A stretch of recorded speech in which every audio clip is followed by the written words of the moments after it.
ये क्या है? शादी का कार्ड लगता है। इसमें तो तुम्हारा नाम लिखा हुआ है। क्या तुम शादी कर रही हो? ऑफिस के डेस्क में बैठा राम हाथ में कार्ड लिए सामने खड़ी मोनिका से पूछता है। मोनिका चुपचाप नाखून के पॉलिश को खरोचते खड़ी है।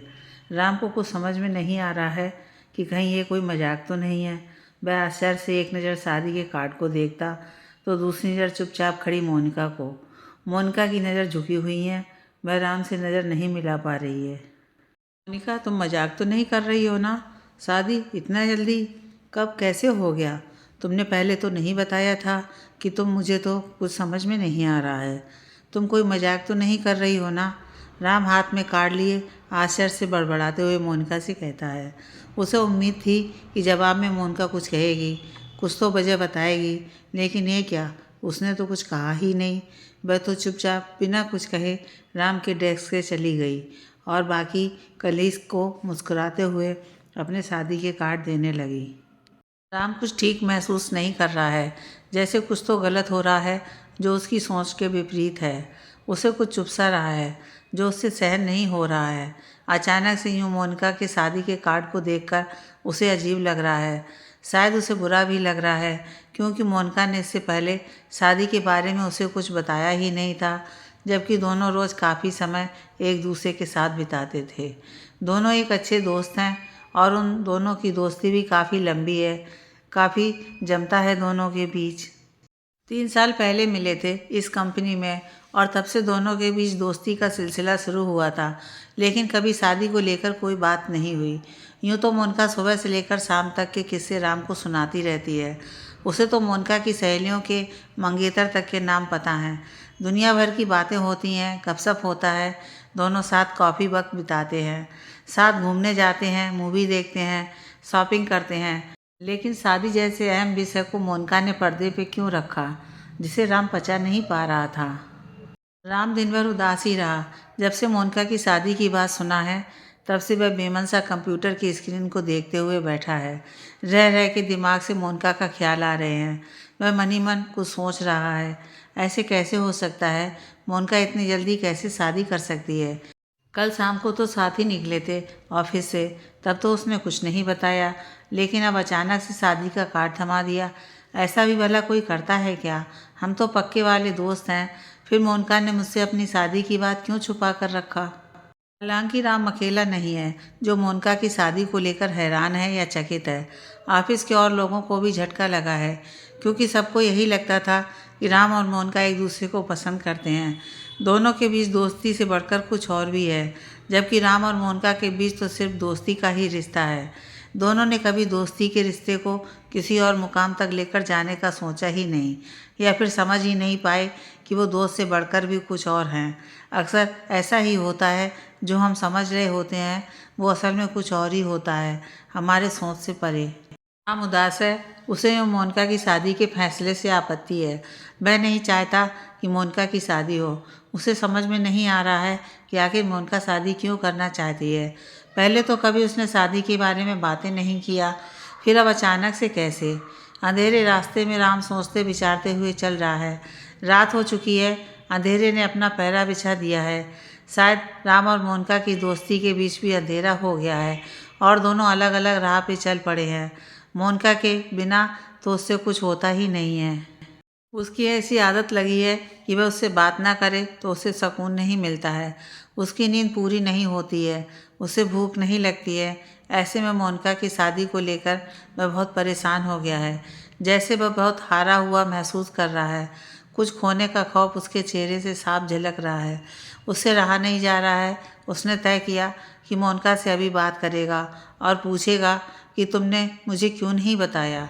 राम जेब से मोबाइल निकालता है और मोनिका को फ़ोन करने लगता है। घंटी जा रही है। हेलो, मोनिका ने धीरे से फ़ोन पे कहा तो राम की घबराहट बढ़ने लगी, जैसे वह मोनिका से बात करने से डर रहा हो। मोनिका, क्या है ये? तुम शादी कर रही हो? मुझे बताया तक नहीं। क्यों? एक बार बता तो सकती थी। राम कड़क मिजाज से बोल पड़ता है। उसकी आवाज़ भारी है, जैसे वह मोनिका को अपना गुस्सा दिखाना चाहता हो। राम, हमें एक न एक दिन तो शादी करनी ही है, अब उम्र भी हो चली है। मोनिका ने उलझते हुए जवाब में कहती है, जैसे वह स्वयं दुविधा में हो। वह खुद नहीं जानती हो कि वह क्या कर रही है। मगर इस तरह से तो नहीं, हम तो पक्के वाले दोस्त हैं ना, एक दूसरे की सारी बात साझा करते हैं। लेकिन तुमने एक बार भी मुझे बताना ज़रूरी नहीं समझा। राम तुरंत हड़बड़ाते हुए फ़ोन पे आगे मोनिका से कहता है। उसकी आवाज़ में अभी भारीपन है। वह गुस्से में है। तो क्या फ़र्क पड़ता है राम, क्या हुआ? तुम इतना क्यों रिएक्ट कर रहे हो? हम दोस्त ही तो हैं, कोई लवर नहीं है। मोनिका भी तमतमाते हुए फ़ोन की दूसरी तरफ से बोल पड़ती है, जैसे वो भी दिखाना चाहती है कि वह भी गुस्से में है। राम चुप हो गया। उसके पास कहने के लिए कुछ बचा ही नहीं। मोनिका को इंतज़ार था कि राम शायद आगे कुछ कहे, लेकिन राम ने तो फ़ोन ही बंद कर दिया और वह बौखलाया हुआ सा बीच रास्ते में खड़ा रहा। दाएं बाएं तरफ से गाड़ियां आ जा रही हैं। उसे कुछ होश खबर नहीं है। वह कुछ समझ नहीं पा रहा है। उसे मोनिका के सब तीर की तरह चुभ रहे हैं। सच ही तो कहा उसने, हम दोस्त ही तो हैं। फिर मुझे क्यों दुख हो रहा है? मुझे खुश होना चाहिए कि मेरी दोस्त की शादी हो रही है, लेकिन मैं खुश नहीं हूँ। क्यों क्यों मैं खुश नहीं हूँ? राम मन ही मन अपने आप से पूछ रहा है और जवाब में उसे कुछ नहीं मिल रहा है। कभी कभी इंसान कितना खुद को बेबस महसूस करता है ना, कितना अकेला, कितना बेसहारा। राम अभी भी समझ नहीं पाया है कि वह दुखी क्यों है। आखिर मोनिका के साथ ऐसी भी उसकी क्या दोस्ती है? दोस्त ही तो है। इससे पहले भी तो कितने दोस्त से बिछड़ चुका है, कितनों का साथ छूटा है। तब तो उसे इतना दुख, इतना बुरा नहीं लगा था और ना ही इतना क्रोधित हुआ था। घर आया तो आई ने दरवाज़ा खोला।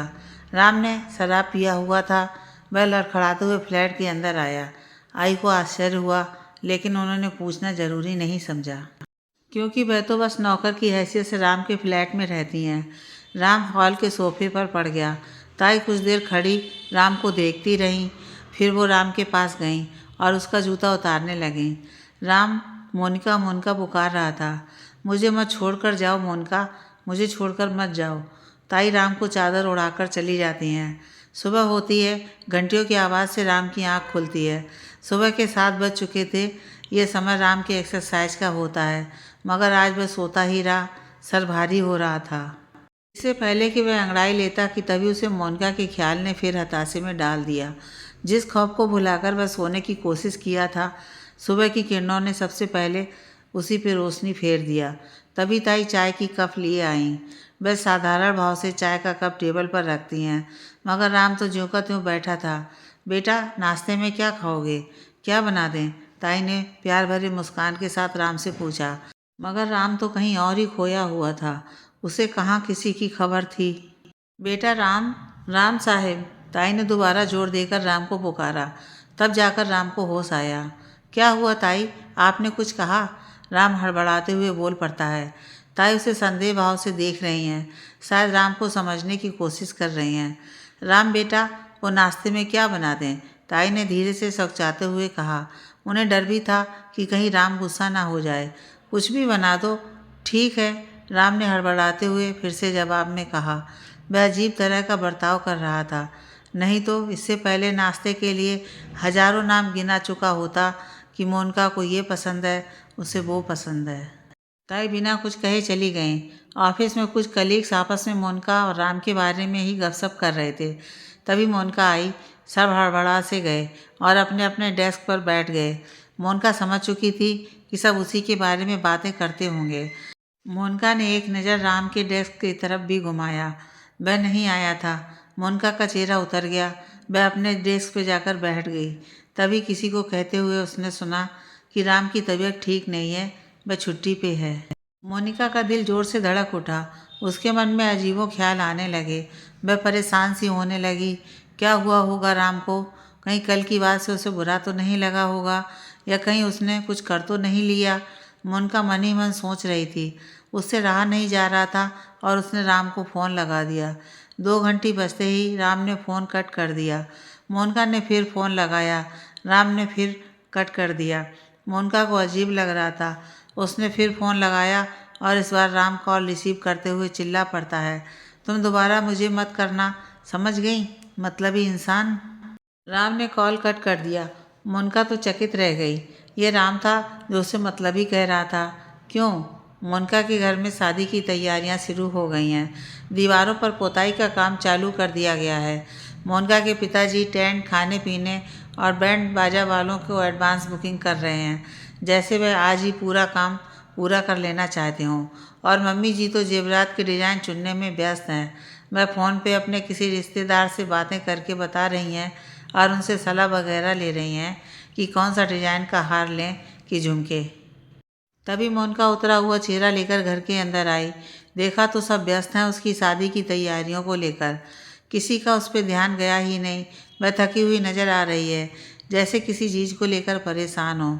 वह बेमन सी अपने कमरे की ओर चली गई।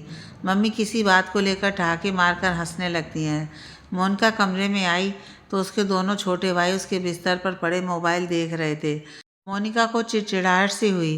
तुम लोग मेरे कमरे में क्या कर रहे हो?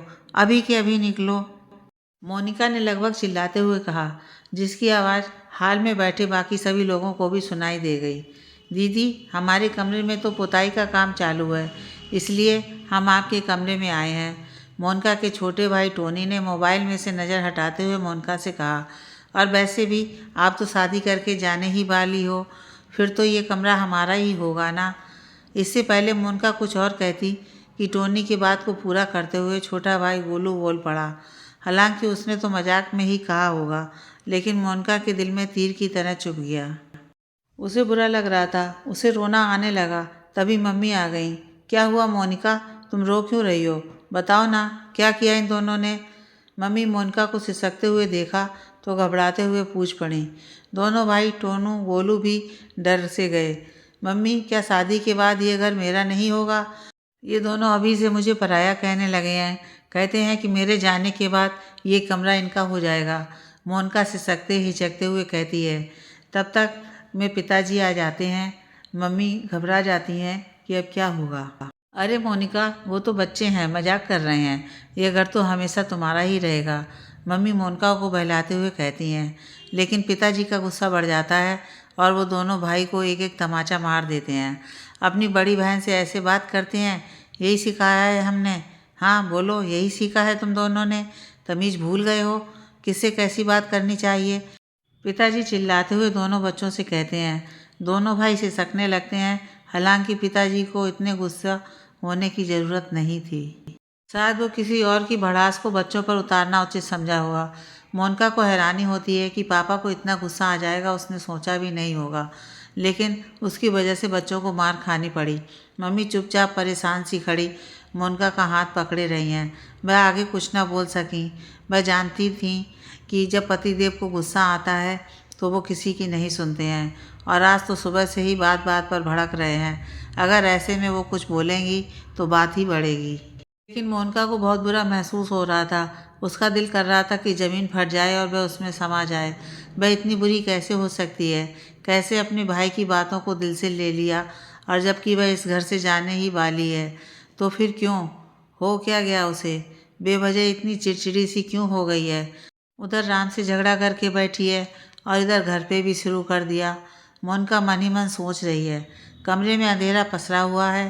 पंखे की सनसनाहट से खिड़की के पर्दे उड़ रहे हैं। राम बिस्तर पर चुपचाप लेटा हुआ है, जैसे उसे उजाले से डर लग रहा हो या अपने आप को ही नहीं देखना चाहता हो। तभी कमरे की किसी ने लाइट चालू कर दिया।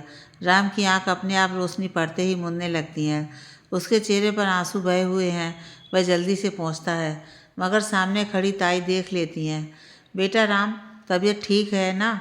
हो तो डॉक्टर को बुला लाएं। मम्मी जी भी कह रही थी कि डॉक्टर को बुला दें। ताई धीरे से राम से पूछती हैं।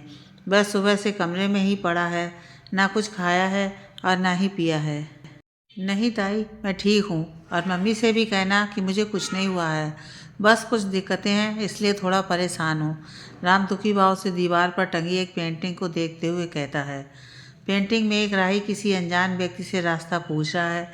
राम को उस पेंटिंग पे अपनी छवि नज़र आती है। वह भी तो उसी की तरह था जो दूसरों के सहारे अपनी ज़िंदगी जीना चाहता था। जब सफ़र पे निकले ही हैं तो फिर किसी की क्या सहायता लेना, अपने दम पे भी तो जिया जा सकता है ना। राम का यूँ परेशान होना ताई को फिक्र हो रही है। उन्हें समझ में नहीं आ रहा है कि राम को क्या हुआ है। वो तो पहले ऐसे कभी नहीं थे, लेकिन अचानक से उन्हें क्या हो गया है। आप जाइए ताई, मैं ठीक हूँ, आप परेशान मत होइए। ताई को परेशान खड़ा हुआ देखा तो राम ने उदास भाव से ताई से कहा। ताई सहम सी गईं। वो मोनिका बिटिया का भी फ़ोन आया था, पूछ रही थी आपके बारे में। ताई ने सकचाते हुए राम से कहा तो राम की धड़कन बढ़ चली। उसे अजीब सा महसूस हुआ, लेकिन उसका चेहरा गुस्से से लाल हो चला, जैसे मोनिका के नाम से भी उसे नफरत सी हो गई हो। वह तुरंत बिस्तर छोड़ खड़ा हो गया और कमरे से बाहर चला गया। ताई तो एकदम से घबरा गई। वह राम के पीछे पीछे गई। राम बाथरूम में गया और अपना मुंह धोने लगा। ताई को बड़ा आश्चर्य हो रहा था, लेकिन वह कर भी तो कुछ नहीं कर सकती थी। आखिर है तो वह एक नौकर ही। राम मुंह धोकर बाहर आया। अगर दोबारा उसका फ़ोन आए तो कह देना कि फिर कभी फ़ोन ना करे, राम गुस्से से ताई से कहता है और वापस कमरे में चला जाता है। ताई आश्चर्य से खड़ी देखती रह जाती हैं। इससे पहले राम को इतने गुस्से में कभी नहीं देखा था। राम कमरे में जाकर सिगरेट पीने लगता है। सुबह होती है। मोनिका आईने में देखकर अपना बाल बना रही है। वह ऑफिस के लिए तैयार हो रही है, लेकिन चेहरे पर कालीन की परत जमी हुई है। वह शर्मिंदा है अपनी बेवकूफ़ी पे। कल रात ठीक से सो भी तो नहीं पाई है। एक तो राम का टेंशन और दूसरा बेवजह भाइयों से तकरार। उसे अभी भी बुरा लग रहा है, मगर क्या करे, आजकल उसका दिमाग उसके साथ होता कहाँ है। उसे खुद कुछ नहीं समझ में आता है कि वह क्या कर रही है, किसे कैसे जवाब दे रही है, कुछ भी तो नहीं समझ पा रही है। तभी मम्मी कुछ सोचती विचारती अपने धुन में आती हैं। अरे तुम आज भी ऑफिस जा रही हो? हफ्ते भर बाद शादी है तुम्हारी, कितना काम पड़ा है, कुछ तो मदद करो मेरी। कम से कम अपनी ही तैयारी कर लो, नहीं तो फिर ससुराल ताने मत मारना कि मम्मी सासू माँ ये कह रही हैं कि वो कह रही हैं। मम्मी जी व्यस्त भाव से तंग कसते हुए मोनिका से कहती हैं, जैसे वह कोई काम याद करने की कोशिश कर रही हो और उन्हें याद ना आ रहा हो। वह टेंशन में भी हैं। आखिर शादी वाला घर है तो जिम्मेदारियां भी होंगी। मम्मी छुट्टी कल से लिया हुआ है, आज तो जाना ही पड़ेगा। अच्छा मैं चलती हूँ, मोनिका बैग में ज़रूरी सामान डालते हुए जल्दबाजी में कहती है और सैंडल पहनने लगती है। अच्छा बता, वो तेरे दोस्त का क्या नाम है उसका, जिसे तू अपना बेस्ट फ्रेंड कहती है? मम्मी जी किसी को याद करते हुए मोनिका से पूछती हैं। मोनिका समझ जाती है।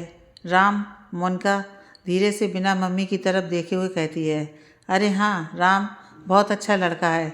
तेरे पापा भी कह रहे थे उसे बुला लेते हैं, कम से कम कुछ तो हमारी मदद करेगा। आखिर है तो हमारे बच्चों की तरह ही ना। मम्मी जी उत्साहित होते हुए बोल पड़ती हैं। मोनिका गंभीर हो जाती है, जैसे उसे कुछ चुभ रहा हो। ठीक है, याद से कह देना उसे कि आंटी ने बुलाया है, देखना दौड़ा चला आएगा, मम्मी चहकते हुए कहती हैं। फिर वह बाहर की तरफ चली जाती हैं। मोनिका चुपचाप बिस्तर पर बैठी सोचती रह जाती है। राम अभी भी सोया हुआ है। बिस्तर पर मोबाइल पड़ा हुआ है, जो कि साइलेंट मोड में है। स्क्रीन में मोनिका के 20 मिस्ड कॉल छूटे हुए हैं। ताई घर से बाहर गई हुई हैं, जाते वक्त राम को बताया था। तभी दरवाजे की घंटी बजती है। राम की आंख खुलती है। उसे ध्यान आता है कि ताई बाहर गई हुई हैं। घड़ी पर नज़र घुमाया तो देखा कि 10 बज रहे हैं। आज भी ऑफिस से छुट्टी लिया हुआ है। दरवाजे की घंटी बजी जा रही है। राम को गुस्सा आ रहा है। इस वक्त कौन हो सकता है साला, घंटी पे घंटी बजाए जा रहा है। राम बिस्तर से उठते हुए बड़बड़ाते हुए कहता है, घंटी बजी जा रही है। राम दौड़ते हुए जाता है और दरवाज़ा खोलता है कि सामने मोनिका खड़ी हुई है। मोनिका सहम जाती है। राम को गुस्सा आने लगता है। उसकी सांसें भारी होने लगती हैं और वह गुस्से से दरवाज़ा बंद कर देता है। मोनिका डर जाती है। गैस पे रखी चाय उबल रही है। ताई चाय के टब को जल्दीबाजी में उतारने लगती हैं और फिर कप में डालती हैं। बाहर हॉल में सोफे पे चुपचाप उदास सी मोनिका बैठी हुई है। वह अपने बैग को गोद में लिए हुए कुछ सोच रही है। उसे याद आता है कि उस बैग को राम ने ही उसे उपहार में दिया था। मोनिका के चेहरे पर मुस्कान बिखर जाती है, क्योंकि जब राम ने उसे बैग गिफ्ट किया था तब उसने बैग को देखकर ऐसा नाटक किया था कि जैसे उसे वह बैग पसंद ही ना हो। तब राम का चेहरा देखने लायक था। उसका चेहरा एकदम से उतर गया था और मोनिका अपनी हंसी को दबाए हुए मज़े ले रही थी। तब तो राम कभी इतना नाराज़ नहीं हुआ था, बल्कि वो तो कभी शिकायत तक नहीं किया था। लेकिन आज देखो कैसे अजनबियों की तरह बर्ताव कर रहा है, जैसे वह कोई अनजान हो जिसे वह जानती ही ना हो कि यह राम इस तरह का भी हो सकता है। तभी ताई चाय की कप बेंच पर रखती हैं तो मोनिका का ध्यान टूटता है। मोनिका हड़बड़ा जाती है। ताई को आश्चर्य भी होता है। फिर वह मुस्कुराते हुए चली जाती हैं। मोनिका चाय पीने लगती है, लेकिन उसे ध्यान आता है कि इससे पहले कभी उसने राम के घर पर अकेले चाय नहीं पिया था। राम उसके साथ ही होता था, लेकिन आज वो वह नज़र तक मिलाने को राजी नहीं है। तभी राम तैयार होकर हॉल में आता है। वह अभी भी गुस्से में है। उसके चेहरे पर सख्तीपन छाया हुआ है। ताई चाय लाकर आती हैं। राम चाय का कप लेता है और बिना मोनिका की तरफ देखे बालकनी की तरफ बढ़ जाता है। मोनिका राम के बर्ताव को गौर से देख रही है। उसे बुरा लग रहा है, मगर कुछ कर भी तो नहीं सकती है। अगर ताई नहीं होती तो शायद राम दोबारा दरवाज़ा खोलता ही नहीं। मोनिका को वापस लौटना पड़ता। वो तो अच्छा है कि उसने ताई के सामने मोनिका को कुछ कहा नहीं, उसे घर के अंदर आने दिया। मोनिका जानती है कि राम उससे इतना नाराज़ क्यों है। गलती तो उसी की है, अपनी हर बात उसे बताती है, लेकिन इतनी बड़ी बात उससे पर्दे में रखा। मोनिका राम की तरफ देखते हुए मन ही मन सोचती है। तभी राम बालकनी की तरफ से पीछे मुड़ता है तो उसकी नज़र मोनिका से मिल जाती है। मोनिका तुरंत हड़बड़ाते हुए दूसरी तरफ देखने लगती है। राम को उस पर गुस्सा आ रहा होता है, लेकिन अभी वह कुछ कह नहीं सकता है। अगर ताई को शक हो गया तो वह मम्मी से बता देंगी, फिर मम्मी जी बेकार में दुनिया भर के सवाल पूछेंगी, इसलिए वह चुपचाप है। मैं नीचे गाड़ी पे इंतज़ार कर रहा हूँ, तुम चाय ख़त्म करके आ जाओ, घर छोड़ देता हूँ तुम्हें, राम बाहर की तरफ जाते हुए मोनिका से कहता है। मोनिका उसे संदेह भाव से देखने लगती है। कितना आकड़ है इसे, वह मन ही मन कहती है। फिर वह जल्दी से चाय पीती है और बैग लेते हुए बाहर की तरफ भागती है। ताई आश्चर्य से देखती रह जाती हैं। मोनिका के घर पे शादी की तैयारी चल रही है। दोनों भाई टोनी और गोलू डरे हुए हाल में आते हैं। पिताजी घर से बाहर गए हुए हैं, मम्मी जी किचन में व्यस्त हैं। टोनी दीदी के कमरे में चलते हैं, दोनों मज़े से गेम खेलेंगे। गोलू उत्साहित होते हुए बड़े भाई टोनी से कहता है, कल की मार भूल गए? मुझे नहीं जाना उस कमरे में, मुझे दीदी से उम्मीद नहीं थी। टोनी तुरंत मुंह बनाते हुए बोल पड़ता है तो गोलू हंस पड़ता है। दीदी की शादी होने वाली है, इसलिए वो परेशान होंगी, नहीं तो वो हमें कितना प्यार करती हैं। तुझे तो पता ही है ना, क्या इतना जल्दी भूल गए तुम कि दीदी ने ही तो तुम्हें अपना स्मार्टफोन दिया था और तुम्हें पिकनिक पे जाने के लिए फीस भी दिया था। गोलू टोनी को समझाते हुए कहता है तो टोनी को भी आभास होने लगता है कि गोलू सही कह रहा है, उसे दीदी की बातों का बुरा नहीं मानना चाहिए। तो फिर ठीक है, लेकिन हम जल्दी ही बाहर आ जाएंगे, टोनी गोलू की बात पे मुहर लगाते हुए कहता है। तो गोलू खुशी से उछल पड़ता है। फिर दोनों मोनिका के कमरे की तरफ जाते हैं। कमरे में आते ही दोनों की आंख फटी की फटी रह जाती हैं। बेड पर बहुत सारे चॉकलेट रखे हुए हैं और साथ ही एक पेपर पर सॉरी लिखा हुआ है। दोनों आश्चर्य से एक दूसरे का मुंह देखने लगते हैं और समझ जाते हैं कि दीदी को अपनी गलती का पछतावा है। सड़क पे गाड़ियां आ जा रही हैं। राम गंभीर भाव से कार चला रहा है। मोनिका खामोश सी कार में बैठी है, वह कुछ सोच रही है। सॉरी राम, सॉरी, मुझे नहीं पता था कि मैं क्या कर रही हूँ। पापा ने एक दिन अचानक से एक नीरज नाम के लड़के से मिलवाया और फिर दूसरे दिन पूछते हैं कि वह कैसा है। मैंने सोचा ऐसे ही पूछते होंगे, मैंने कहा कि ठीक है, लेकिन फिर उन्होंने आगे कहा कि तुम्हें लड़का पसंद तो है ना, बस यही हमें चाहिए। मैं कुछ समझ ही नहीं पाई कि पापा क्या कह रहे हैं। फिर मम्मी ने बताया कि नीरज भी तुम्हें पसंद कर लिया है, तुम दोनों की शादी की बात चल रही है। मोनिका राम की तरफ देखते हुए कहती है। राम गंभीर भाव से कार चला रहा है, जैसे उसे मोनिका की बातों से कोई लेना देना ना हो। राम, मैं खुद हैरान थी, मैं भी शादी नहीं करना चाहती थी और इसलिए तुम्हें भी नहीं बता पाई। मुझे लगा था कि शायद शादी अगले साल होगी या ना भी हो, लेकिन सब कुछ इतना जल्दी हो जाएगा इसका अंदाज़ा नहीं था मुझे। उनका परेशान भाव से राम की तरफ देखते हुए कहती है, जबकि राम बिना कोई प्रतिक्रिया दिए गाड़ी चला रहा है। मोनिका को उम्मीद होती है कि राम कुछ तो कहेगा, लेकिन वह तो गंभीर भाव से गाड़ी चला रहा है। जानती थी तुम्हें मेरी बातों पर यकीन नहीं होगा, लेकिन सच यही है राम, तुम्हें ना बताने का कारण सिर्फ इतना ही था कि मैं अभी शादी के लिए राज़ी नहीं हुई थी। लेकिन मुझे क्या पता था कि मेरी उस हाँ का मम्मी पापा कोई और ही मतलब निकालेंगे। मोनिका दुखी भाव से कहती है। उसकी आंख भर आती हैं। वह अपने आंसू छुपाने की कोशिश करती है, मगर तब तक राम की नज़र उस पर पड़ जाती है। तुम्हें नहीं पता कि मैं कितना शर्मिंदा महसूस कर रही हूँ, तुम पे बेवजह चिल्लाकर, तुमसे झगड़ा कर। शादी को लेकर मैं बहुत परेशान थी, अभी नहीं करना चाहती थी, लेकिन कोई मुझे समझने वाला कहाँ है। सबको तो मुझसे ही शिकायत है, मैं ही बुरी हूँ। मोनिका आगे सिसकते हुए कहती है। तो राम उसकी तरफ देखने लगता है। उसे मोनिका का यूँ रोना उसे अच्छा महसूस नहीं होता है। वह गाड़ी साइड में खड़ा करता है। मोनिका बजाय आंसुओं को पोंछती है। राम मोनिका को पीने के लिए पानी का बोतल देता है। मोनिका गीली नज़र से राम को देखती है। राम का चेहरा उतरा हुआ है। तुमने ठीक ही कहा था, हम लवर नहीं दोस्त ही तो हैं, और दोस्ती का रिश्ता कौन सा ज़िंदगी भर का होता है। आज यहाँ कल कहीं और होंगे, ऐसा ही तो होता रहता है। राम गंभीर भाव से सामने की तरफ देखते हुए कहता है। मोनिका उसे उदास भाव से देखती है, जैसे उसे अपनी कई बातों का पछतावा हो रहा हो। मैं थोड़ा ज़्यादा ही रिएक्ट करने लगा था, शायद मेरे ईगो को बुरा लगा था, इसलिए कुछ भी बोल रहा था। सॉरी तो मुझे बोलना चाहिए था। सॉरी मोनिका, मैंने तुमसे गलत व्यवहार किया। मैं तो तुम्हारा दोस्त हूँ, मुझे तो खुश होना चाहिए था। चलो कोई बात नहीं, अब मुझे कोई दिक्कत नहीं है। देखना तुम्हारी शादी में मैं बहुत धमाल मचाने वाला हूँ। राम मोनिका की तरफ देखते हुए साधारण भाव से कहता है, तो मोनिका के चेहरे पर मुस्कान बिखर जाती है। राम भी मुस्कुरा देता है। मम्मी ने तुम्हें तो एडवांस में बुलाया है, कह रही थी कि तुम आओगे तो उनका टेंशन कुछ कम हो जाएगा। मोनिका सहजता से कहती है तो राम हंस पड़ता है। तो मैं कोई टेबलेट हूँ जो लोगों का टेंशन कम करने का काम करता है? राम मजाक करते हुए मोनिका से कहता है। मोनिका हंस पड़ती है। क्या तुम्हें दिखाई नहीं दे रहा है, मेरे चेहरे पर मुस्कान बिखरी हुई है? राम, तुम्हारे लिए मैं कितना बुरा महसूस कर रही थी, जैसे मैंने कोई गुनाह कर दिया हो। तुम समझ गए, तुमने मुझे माफ़ कर दिया, जैसे मेरी सारी समस्या ख़त्म हो गई हो। अब मुझे कोई टेंशन नहीं है। थैंक्स राम, मुझे मेरा बेस्ट फ्रेंड देने के लिए। मोनिका राम से चहकते हुए कहती है तो राम मुस्कुराने का नाटक करता है। तभी मोनिका का मोबाइल बजने लगता है। राम मोनिका के मोबाइल पर देखता है तो उसे डियर जानू नाम से कॉल आता दिख रहा है। राम को बुरा महसूस होता है। वह नज़र फेर लेता है। अभी आना होगा। अच्छा ठीक है, मैं 15 मिनट में आती हूँ। ओके बाय, मोनिका मोबाइल पे किसी से कहती है। राम खिड़की से बाहर की तरफ देखने लगता है, जैसे वह मोनिका को नज़रअंदाज कर रहा हो। राम, नीरज का फ़ोन था, उन्हें मुझे अपने दोस्तों से मिलवाना है, तो अभी मुझे जाना होगा। मोनिका संकोचित हुए राम से कहती है तो राम बेमन सा मुस्कुराकर हाँ में मुंडी हिला देता है।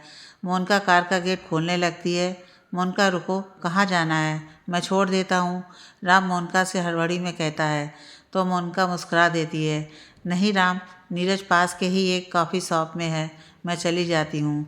कोई बात नहीं राम, प्लीज़ घर आ जाना, तुम्हारे बिना तो मेरा कोई काम हो ही नहीं सकता है, तुम तो जानते हो ना। ठीक है, बाय। उनका कार का गेट खोलते हुए राम से कहती है। राम मुस्कुराने का नाटक करते हुए हाँ में मुंडी हिला देता है। मोनिका चली जाती है। राम का चेहरा उतर जाता है। वह सामने से जा रही मोनिका को देख रहा है और मन ही मन कहता है, दोस्त नहीं हूँ मोनिका, बल्कि उससे बढ़कर हो तुम।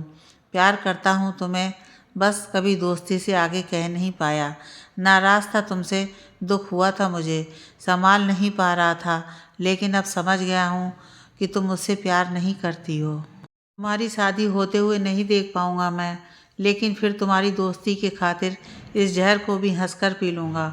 बहुत प्यार है तुमसे। I love you Monica, I love you. Monica Ram की दोस्ती से बेखबर अपनी धुन में जा रही है। राम आँख में आंसू लिए कार में बैठा हुआ देख रहा है। रात के अंधेरे में आसमान में करोड़ों तारे चमक रहे हैं। बेचारा अकेला चांद न जाने किसके इंतजार में आधा हुआ जा रहा है। बालकनी में खड़ा राम चांद को देखते हुए मुस्कुरा रहा है, जैसे उसे चांद का अकेलापन, खालीपन अपना सा महसूस होता हो। फिर उसकी हालत भी तो कुछ वैसी ही है, सब कुछ होते हुए भी कितना अधूरा सा है।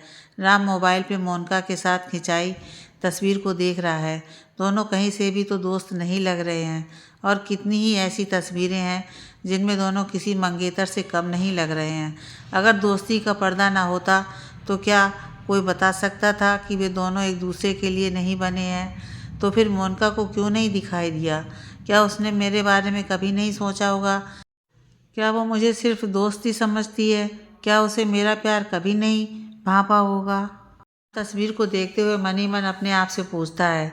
फिर वह अपने आप पर ही मुस्कुरा देता है, जैसे उसे अपनी बातचीत, अपनी हरकत पर हंसी आ रही हो कि मैं भी कितना बावला हूँ जो ना जाने कैसे आस लगाए हुए बैठा हूँ। अब जबकि मोनिका तो हमेशा के लिए मुझसे दूर जा रही है। मोबाइल की घंटी बजने से राम का ध्यान टूटता है। मोनिका का फ़ोन आ रहा है। राम की धड़कन बढ़ जाती है। वह कुछ देर तक रुका रहा, कॉल रिसीव नहीं किया। वह देखना चाहता था कि मोनिका कितने देर तक कॉल करती रहेगी।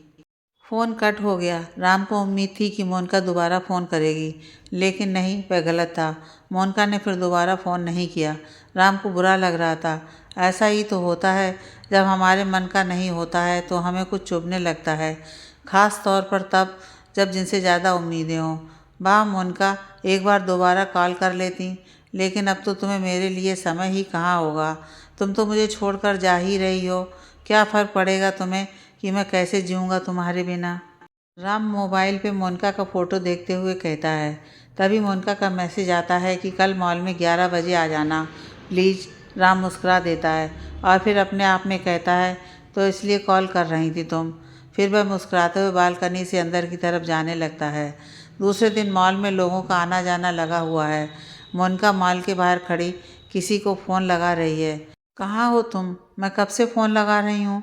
मोबाइल कहाँ है तुम्हारा? साइलेंट में रखे हो क्या? मोनिका फ़ोन पे किसी को भड़कते हुए कहती है। ऑफिस में हूँ, 2 दिनों से काम पेंडिंग था। मैं आधे घंटे में आता हूँ। ठीक है, अभी फ़ोन रखो, मैं आ रहा हूँ। राम अपने डेस्क पर बैठा फ़ोन पे मोनिका से जल्दबाजी में कहता है और फ़ोन कट कर देता है, जैसे उसे लगे कि वह व्यस्त है, जबकि राम तो डेस्क पर खाली ही बैठा है। फिर भी वह जानबूझकर नहीं गया। वह जाना भी नहीं चाहता था, क्योंकि अब वह मोनिका को भुला देना चाहता है, किसी और पे नहीं बल्कि अपने आप पर निर्भर होना चाहता है। वह मन ही मन कंप्यूटर की स्क्रीन को देखते हुए कहता है। तभी फिर मोनिका का फ़ोन आता है। मोनिका, कहाँ नाकाम कर रहा हूँ? तुम बॉस को तो जानती हो ना, वो किस तरह का बर्ताव करते हैं। राम फ़ोन उठाते हुए सीधे बोल पड़ता है। मोनिका हैरान रह जाती है। राम, मुझे तुम्हारी ज़रूरत है। तुम्हारे बिना मैं कुछ भी नहीं कर सकती हूँ। क्या तुम नहीं चाहते कि मेरी शादी अच्छे से हो जाए? तो प्लीज़ जल्दी से आ जाओ, मोनिका निवेदन करते हुए फ़ोन पे राम से कहती है। राम चुप सा हो जाता है। वह कुछ सोचने लगता है। राम, राम, क्या तुम सुन रहे हो ना राम? राम के जवाब न देने पर मोनिका फिर जोर देते हुए आगे कहती है। तो राम का ध्यान टूटता है। हाँ बाबा, बस 2 मिनट में निकल रहा हूँ। ओके, राम हड़बड़ाते हुए जल्दी से कहता है, ताकि उसे ना लगे कि वह उसे नहीं सुन रहा है, और फिर वह कॉल कट कर देता है। उसे हंसी आ जाती है। क्या तुमने कभी सोचा है कि मुझे तुम्हारे बिना क्या आता है? लेकिन नहीं मोनिका, तुम कभी नहीं पूछोगी, कभी नहीं। राम अपने आप से भावुक होते हुए कहता है। फिर उठ खड़ा होता है। बाकी कलीग्स राम को आश्चर्य से देखने लगते हैं। राम बिना किसी की परवाह करते हुए जाने लगता है। सब देखते रह जाते हैं। राम मुस्कुराता हुआ ऑफिस से बाहर हो जाता है। मॉल में पब्लिक की चहल पहल मची हुई है। रंग बिरंगे कपड़ों के बीच खड़ी मोनिका कपड़ों का कम समय का ज़्यादा देख रही है। वह परेशान उलझी हुई दिख रही है, जैसे वह अकेले कपड़ों का चुनाव ही ना कर पा रही हो। यह राम का बच्चा भी कभी कभी ज़्यादा ही भाव खाने लगता है। उसे पता है कि उसके बिना मुझे कोई फैसला करना नहीं आता है, फिर भी अभी तक नहीं आया। मोनिका कपड़ों को देखते हुए बड़बड़ाते हुए अपने आप में कहती है। क्या मैडम, हम आपकी कोई मदद करें? लगता है आप दुविधा में हैं। शॉप की एक कार्यकर्ता ने मोनिका को उलझा हुआ देखा तो पूछ पड़ी। मोनिका चौंक पड़ी, जैसे उसे किसी अपने ने देख लिया हो। नहीं थैंक यू, मैं कर लूँगी, और वैसे भी मेरा दोस्त आने ही वाला है, मोनिका हड़बड़ाते हुए कहती है। तब तक मैं राम आ जाता है। देखो वो आ गया, मोनिका राम की तरफ इशारा करते हुए कहती है। कार्यकर्ता मुस्कुराते हुए चली जाती है। राम आश्चर्य से देख रहा है। राम, तुम बिना कमाल करते हो। मेरी शादी है, तुम जानते हो ना। फिर भी, मोनिका लगभग गुस्साए हुए राम से कहती है। तो राम को हंसी आने लगती है। अच्छा, गुस्सा छोड़ो और चलो शादी की शॉपिंग करते हैं, ओके? राम मोनिका के कंधे पर हाथ रखते हुए कहता है।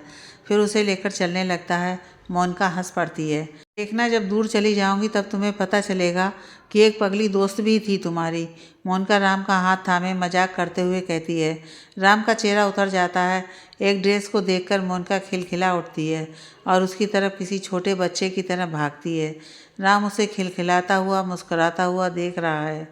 उसे अच्छा लग रहा है मोनिका का यूं हंसते हुए, अपनी ज़िंदगी में खुश होते हुए। मोनिका, हमेशा ऐसे ही मुस्कुराते रहना, खुश रहना। तुम बहुत मासूम हो, बहुत प्यारी हो, मुझे भूलना आसान नहीं होगा। राम मन ही मन मोनिका को देखते हुए कहता है। तभी मोनिका इशारे से उसे बुलाती है। राम उसकी तरफ जाने लगता है। मोनिका ड्रेस को देखकर खुशी से झूम रही है। राम मोनिका को देखकर मुस्कुरा रहा है। मोनिका उसे ड्रेस के बारे में बता रही है, मगर राम को कुछ सुनाई नहीं दे रहा है। कोई गीत बजता हुआ महसूस हो रहा है और वह उसमें घुलता जा रहा हो। मोनिका का यूं राम का हाथ थामना उसे अच्छा लग रहा है। उसका यूं अधिकार जताना उसे पसंद आ रहा है। उसका बात बात पर रूठना, मुंह बनाना, खफा होना कितना आनंदित कर रहा है, लुभा रहा है। राम तो एक अलग ही दुनिया में खोता हुआ नजर आ रहा है, जैसे हर जगह मोनिका ही मोनिका नजर आ रही हो। दोनों पूरे मॉल का चक्कर लगाते हैं। मोनिका राम का हाथ थामे हुए अपनी सारी इच्छाओं को बता रही है। शादी में वो क्या क्या करने वाली है, कहाँ कहाँ घूमने जाएगी, कौन कौन सी ड्रेस पहनेगी, किन किन दोस्तों को अपनी शादी पर बुलाने वाली है। दोनों खूब शॉपिंग करते हैं, आइसक्रीम खाते हैं, गेम खेलते हैं और खूब मस्ती करते हैं। कुछ पल के लिए दोनों भूल गए थे कि वो बड़े हो चुके हैं या उन्हें कोई देख भी रहा होगा। राम भी मोनिका के साथ आखिरी पल समझकर जी भर उसके साथ जी लेना चाहता है। उसे अपने यादों में संजो लेना चाहता है, ताकि फिर उसे कोई मलाल ना रहे। रात हो चुकी है। जगमगाती सड़कों के बीच में राम मुस्कुराते हुए कार चला रहा है। मोनिका हिसाब किताब में उलझी हुई है कि कहीं कुछ छूट तो नहीं गया। राम आज बहुत खुश है। काश ये वक्त यहीं थम जाए और मोनिका उसी की होकर रह जाए।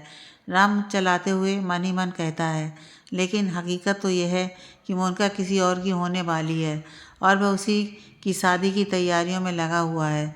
तभी मोनिका का मोबाइल बज उठता है। वह मोनिका की तरफ देखता है। मोनिका बैग में से मोबाइल निकाल रही है। नीरज का नाम स्क्रीन पे दिख रहा है। राम कार चलाते हुए तिरछी नज़र से देखता है। उसे कुछ चुभ सा गया। हेलो, मोनिका फ़ोन उठाते हुए शायद भाव से कहती है, जैसे वह बहुत इच्छुक हो अपने आज के दिन के बारे में बताने के लिए। मगर ये क्या, वह तो उदास सी हो गई। अचानक से उसका चेहरा ही उतर गया। राम को अजीब महसूस होता है। पर नीरज, मुझे तो पता ही नहीं चला कि कब आपका फ़ोन आया। सॉरी नीरज, सच में, मोनिका परेशान भाव से फ़ोन पे कहती है। तो राम की धड़कन बढ़ने लगती है। उसे मोनिका के लिए बुरा लग रहा है। इतनी छोटी सी बात पे आज इतना क्यों गुस्सा हो रहे हैं। मैंने कहा ना, मुझे नहीं पता चला कि कब आपका फ़ोन आया था। राम भी तो मेरे साथ ही था ना। फ़ोन पे मोनिका अपनी सफाई देते हुए कहती है, मगर जैसे उसकी बातों को सुना ही ना जा रहा हो। उसकी हड़बड़ाहट को राम भांप रहा है। अचानक से वह चुप सी हो गई। उसका खिलखिलाता चेहरा मुरझाने लगा। राम को कुछ समझ में नहीं आ रहा है कि मोनिका को क्या हो गया है। वह परेशान होने लगता है। मोनिका एकदम से उदास सी हो गई, जैसे सामने से उससे कोई चिल्ला रहा हो और वह चुपचाप सुन रही हो। दिन भर की खुशियों पर किसी की नज़र लग गई हो। राम से रहा नहीं जा रहा है।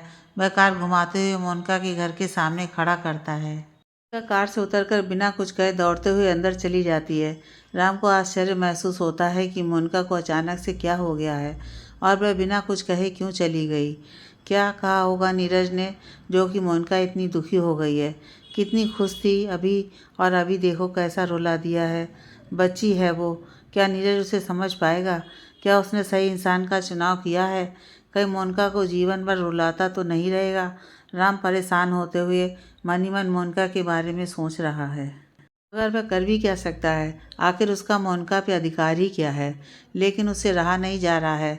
उसे बुरा लग रहा है, दुख रहा है, जैसे मोनिका कहीं तकलीफ में ना हो।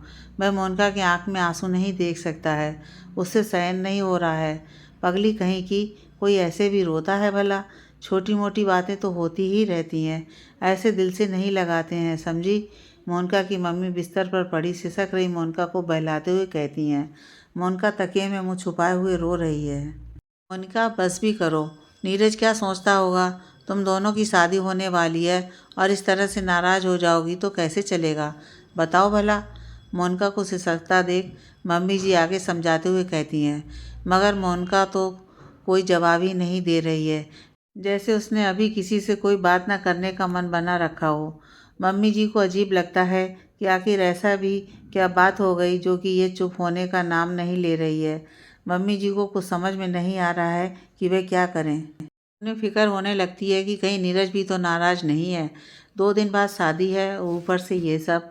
हाल में पिताजी शादी की लिस्ट को देखते हुए ठीक कर रहे हैं कि क्या काम हो गया है और क्या करने को बाकी है। पिताजी की बगल में चुपचाप परेशान भाव से राम बैठा हुआ है।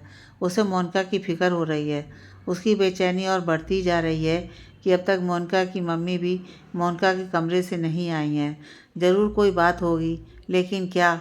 ऐसा भी नीरज ने क्या बोला होगा जो कि मोनिका इतना दुखी हो गई है? कोई तो बात ज़रूर हुई होगी। तभी मम्मी जी मोनिका के कमरे से बाहर आती हैं। राम उन्हें उत्सुकता से देखने लगता है, मगर वह राम को इशारा देते हुए कहती हैं, सब ठीक है। राम समझ जाता है कि आंटी क्या कहना चाहती हैं, क्योंकि बगल में बैठे पिताजी को कोई जानकारी नहीं है कि मोनिका और नीरज के बीच क्या बात हुआ है, जो कि मोनिका रोई जा रही है। अच्छा राम, कुछ देर रुक जाओ, मैं खाना बना देती हूँ, खाकर जाओ, मम्मी जी जल्दबाजी में राम से कहती हैं। तो राम हड़बड़ाते हुए खड़ा होने लगता है। नहीं आंटी, ताई ने बना लिया होगा। अगर घर पे नहीं खाऊंगा तो मम्मी बेवजह 100 सवाल करेंगी। मैं चलता हूँ। राम तुरंत खड़ा होते हुए बोल पड़ता है, ताकि वह जल्दी से निकल सके। ठीक बेटा, पर कल थोड़ा जल्दी आ जाना। हल्दी रस्म करनी है, मेहमान लोग आने वाले हैं। तुम रहोगे तो हमें थोड़ा सहूलियत हो जाएगी, मम्मी जी राम को बहलाते हुए कहती हैं। तो राम मुस्कुरा देता है। अरे भाई, तुम इसे भेज ही क्यों रही हो? अपना ही बच्चा है। मोनिका की शादी तक इसे यहीं रहने दो। पिताजी लिस्ट देखते हुए बीच में बोल पड़ते हैं। तो राम को हंसी आ जाती है। अंकल, आप फिक्र मत करो, मोनिका की शादी में हम कोई कसर नहीं रहने देंगे। देखना, ऐसा इंतजाम करेंगे कि सब देखते ही रह जाएंगे। राम बड़ी उत्सुकता से कहता है। तो मम्मी जी और पिताजी दोनों मुस्कुरा देते हैं। अच्छा, अभी मैं चलता हूँ, राम फिर मुस्कुराते हुए आगे कहता है और फिर चलने लगता है। पिताजी लिस्ट को बेंच पर रखते हुए अंगड़ाई लेते हैं। मम्मी जी कुछ सोचते हुए जाने लगती हैं। अगले दिन सुबह होती है। खिड़की के पर्दे हवा के झोंके से उड़ रहे हैं। राम सोया हुआ है, वह गहरी नींद में है। ताई आती हैं और राम को सोया हुआ देख वापस लौट जाती हैं। तभी राम का मोबाइल बज उठता है। न चाहते हुए भी राम को नींद से बाहर आना ही पड़ता है। मोबाइल देखा तो मोनिका का फ़ोन आ रहा है। राम जवाई लेते हुए फ़ोन उठाता है। हाँ बोलो, राम आँख मूंदे हुए फ़ोन पे कहता है। राम, तुम सो रहे हो? कब तक मैं घर आ रहे हो? मोनिका धीरे से फ़ोन की दूसरी तरफ से पूछती है। तो राम फिर से जवाई लेता है। मैं आ रहा हूँ ना, बोलो ना, क्या बात है? राम फ़ोन पे आंख मूंदे हुए कहता है। ठीक है, तुम सो जाओ, जब घर आना तो बात करेंगे। मोनिका चिड़चिड़ाते हुए फ़ोन पे राम से कहती है, जैसे वह किसी चीज़ को लेकर बहुत परेशान हो और वह राम से बताना चाहती हो। मोनिका, बताओ ना, मैं सुन रहा हूँ। और कल क्या हुआ था जो तुम इस तरह से चली गई? कुछ कहा भी नहीं। राम नींद में सोया हुआ मोनिका से कहता है। तो मोनिका चुप हो जाती है। उसकी गर्म सांसों की आहट को फ़ोन पे राम सुन पा रहा है, लेकिन मोनिका की चुप्पी ने राम की नींद पूरी तरह से उजाड़ दिया। उसे अजीब लगता है कि मोनिका चुप क्यों है। मोनिका, सब ठीक तो है ना? तुम कुछ बोलती क्यों नहीं हो? मोनिका, मोनिका। राम घबराते हुए मोनिका से पूछता है, मगर तभी बीच में मोनिका फ़ोन कट कर देती है। राम की धड़कन बढ़ने लगती है। एक झटके में उसकी आंखों से नींद गायब हो गई। उसे मोनिका की फिक्र होने लगी कि कहीं वो किसी मुसीबत में तो नहीं है। मुझे उसके पास तुरंत जाना चाहिए, और आज तो उसकी हल्दी की रस्म भी है। राम मन ही मन सोच रहा है और बिस्तर छोड़ भागता है। मोनिका के घर को सजाया जा रहा है। मेहमानों का आना जाना लगा हुआ है। पिताजी मेहमानों की देखभाल में लगे हुए हैं। मम्मी जी अपनी सहेलियों के संग नाच गाने में व्यस्त हुई हैं। इधर कमरे में अकेले आईने के सामने मोनिका उदास सी बैठी हुई है। उसने पीले रंग की साड़ी पहनी हुई है, जिसमें वह बहुत खूबसूरत लग रही है। वह आईने में खुद को गौर से देख रही है और शायद कोई सवाल कर रही है, जिसके जवाब से डर भी रही है। उसके दिमाग में कोई तूफान सा मचा हुआ है, जिसे वह समझ नहीं पा रही है। उसका मन उदास है किसी चीज़ को लेकर। जहाँ उसे आज खुश होना चाहिए था, नाचना गाना चाहिए था, आज वहीं वह गुमसुम सी बैठी हुई है। तभी अचानक कोई पीछे से मोनिका की दोनों आंखों को हाथों से मूंद लेता है। वह डर जाती है, जैसे कलेजा मुंह को आ गया हो। नेहा, तुम? मोनिका आश्चर्य से कहती है। तो नेहा मोनिका की आंख से हाथ हटाते हुए मुस्कुराते हुए सामने आ जाती है। सरप्राइज़, नेहा चहकते हुए कहती है। नेहा, तुम आ गई? मुझे तो यकीन ही नहीं हो रहा है कि ये तुम हो।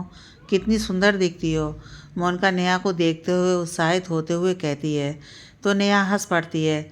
ऐसा भी भला हो सकता है क्या कि मैं मेरे बेस्ट फ्रेंड की शादी हो और मैं ना आऊँ?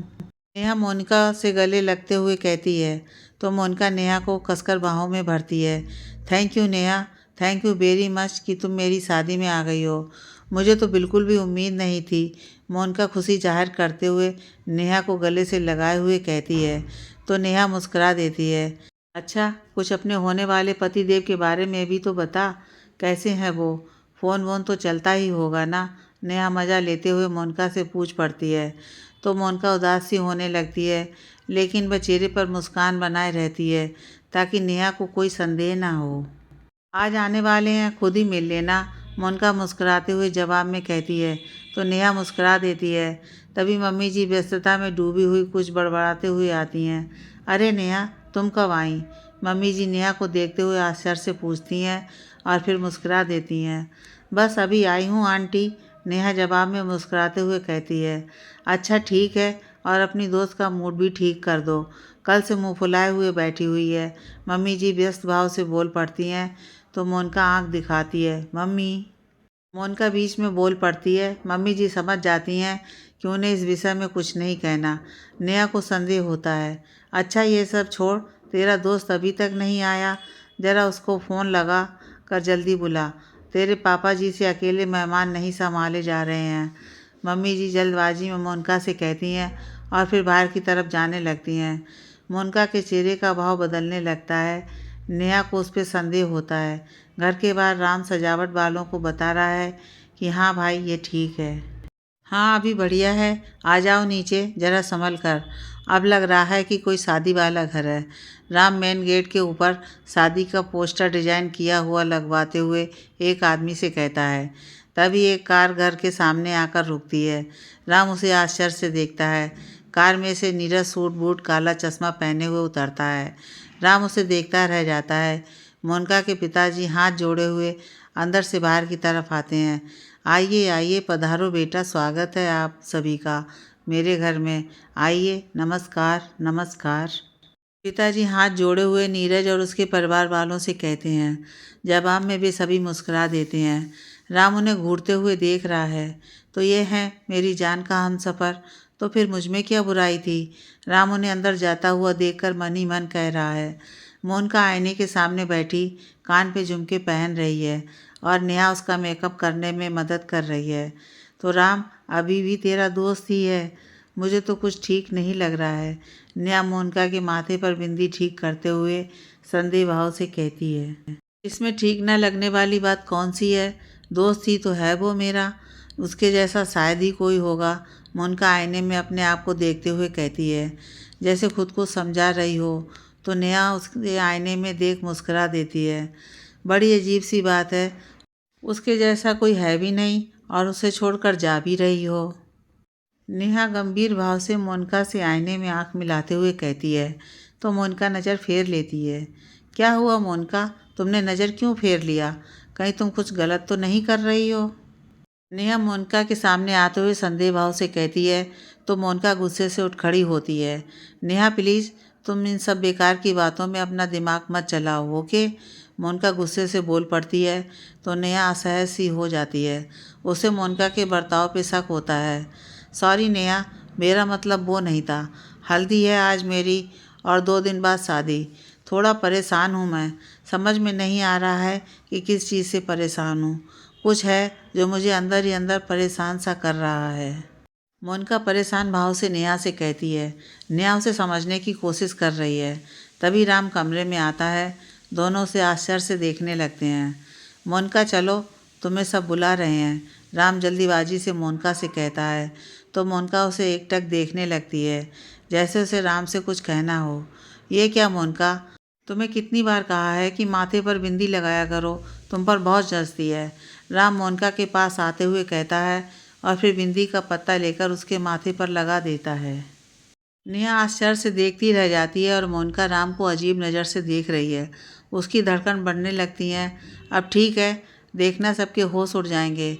हाँ चलो जल्दी बाहर आओ, राम मुस्कुराते हुए मोनिका से कहता है और फिर बाहर की तरफ जाने लगता है। मोनिका उसे जाता हुआ देख रही है। कोई इतना भी नाटक कर सकता है, मैंने कभी नहीं सोचा था। नेहा राम को जाता हुआ देख गंभीर भाव से कहती है। तो मोनिका उसकी तरफ हैरान भाव से देखने लगती है। नेहा मोनिका को घूरते हुए बाहर की तरफ जाने लगती है। जैसे उसे मोनिका पे तरस आ रहा हो। मोनिका को अंदर ही अंदर कुछ चुभ सा रहा है। उसे कुछ है जो परेशान कर रहा है, लेकिन क्या है वो वह नहीं जानती है। ऐसी कौन सी बात है जो उसे खुश नहीं होने दे रही है, उसे परेशान कर रही है। मोनिका की आंख से आंसू बह चलते हैं। राम मेहमानों के स्वागत सत्कार में व्यस्त है। पिताजी अपने दोस्तों के साथ बातचीत कर रहे हैं। मोनिका हाल में औरतों के बीच बैठी हुई है। हल्दी की रस्म की जा रही है। मम्मी जी सबसे पहले मोनिका के गाल पर हल्दी लगाती हैं। वह बहुत खुश नज़र आ रही हैं। मोनिका दिखावटी मुस्कान लिए चुपचाप बैठी है। नेहा दूर खड़ी एक नज़र मोनिका को देखती है तो दूसरी नज़र राम को, जो कि वह मेहमानों के बीच उलझा हुआ तिरछी नज़र से एक बार मोनिका को ज़रूर देख लेता है। जैसे मोनिका को देख भर से उसका मन भर जाता है।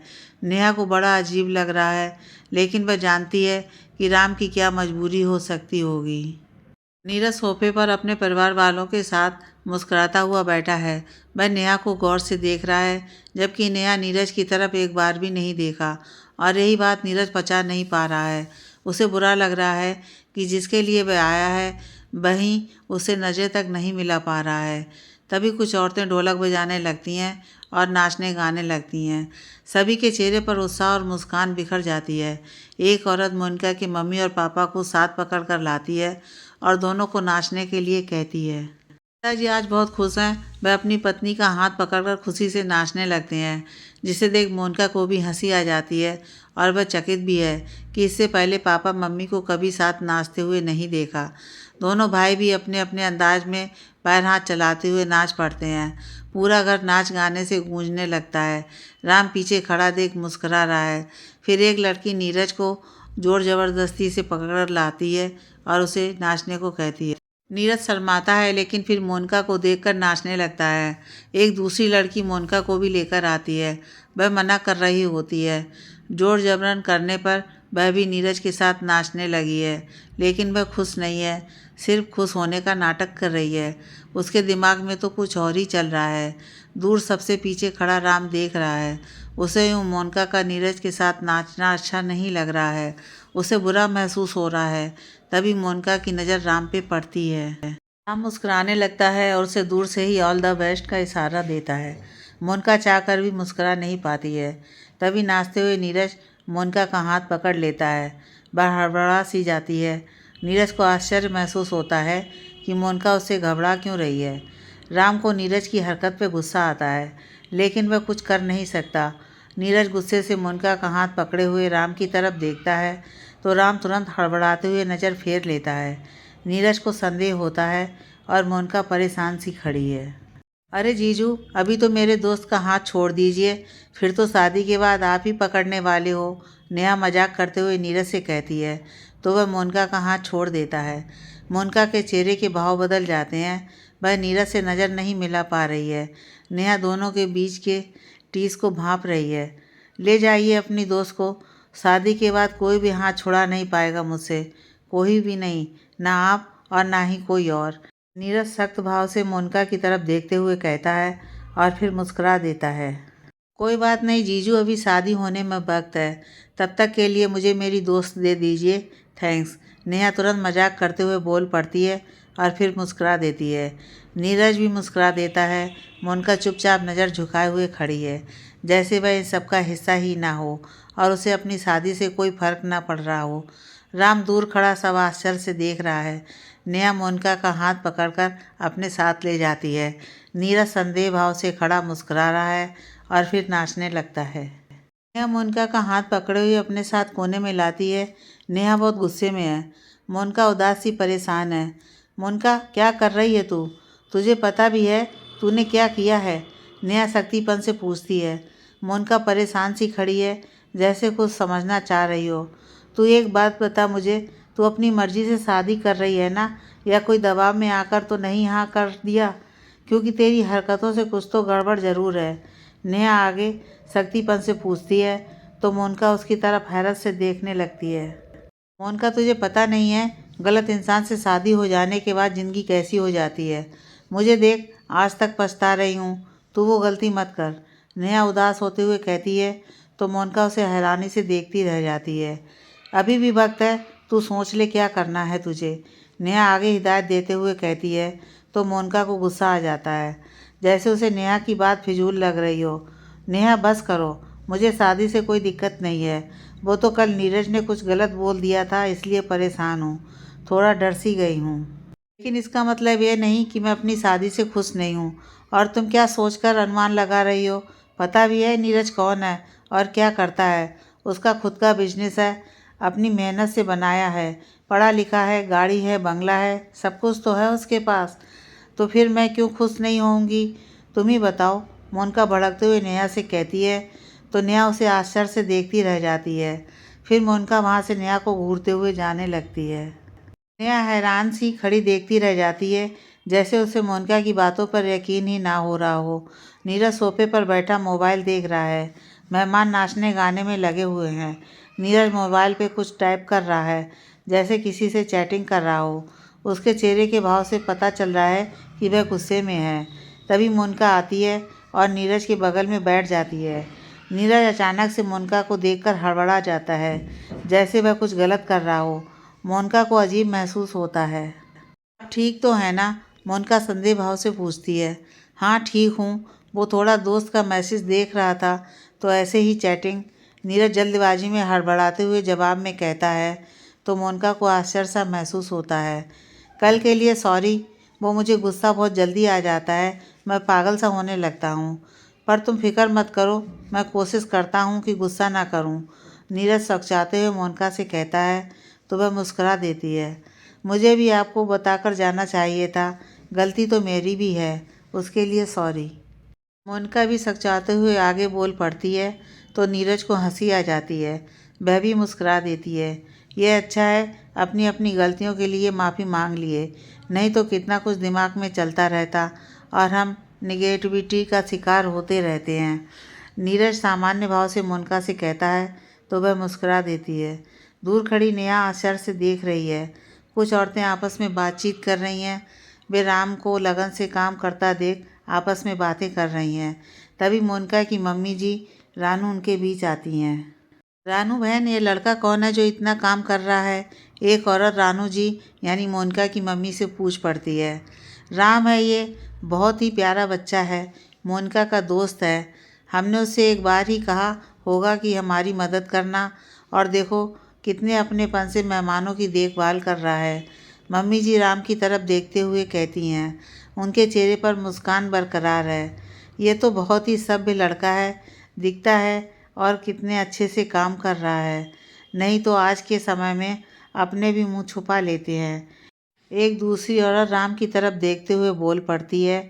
तो रानू जी भी मुस्कुरा देती हैं। राम मेहमानों के खाने पीने की तैयारी में जुटा हुआ है। मोनिका मुस्कुराते हुए औरतों के बीच बैठी हुई है। औरतें गाना गा रही हैं। सामने सोफे पर नीरज बैठा और उसे देख रहा है। मोनिका भी उसे देखकर मुस्कुरा रही है, जैसे दोनों के बीच इशारों ही इशारों से बातें हो रही हों। राम सामान्य भाव से नीरज के पास आता है। नीरज उसे हैरानी से देखने लगता है। चलिए, आपको भोजन के लिए अंकल बुला रहे हैं, राम सामान्य भाव से नीरज से कहता है। तो नीरज मुस्कुरा देता है। तो तुम ही राम हो, बहुत सुना है तुम्हारे बारे में, नीरज सामान्य भाव से राम से कहता है। तो वह भी मुस्कुरा देता है। मोनिका ज़्यादातर तुम्हारी ही बातें करती है, काफ़ी क्लोज दोस्ती है तुम दोनों की, नीरज आगे राम को तर्क मारते हुए कहता है। नहीं, दोस्ती थी, पर अब रिश्ते बदल रहे हैं, वो आपकी हो रही है, इसलिए उसे एक दोस्त की तरह ही मानिएगा। थोड़ी नादान है, बहुत जल्दी किसी पे भी भरोसा कर लेती है, राम सामान्य भाव से जवाब में कहता है। तो नीरज संदेह भाव से उसे देखने लगता है। औरतों के बीच बैठी मोनिका की नज़र दोनों की बातचीत पे गड़ी हुई है। उसे डर है कि कहीं राम कुछ गलत ना बोल जाए। चलिए, सब आपका इंतज़ार कर रहे हैं, राम नीरज से कहता है, और फिर वह जाने लगता है।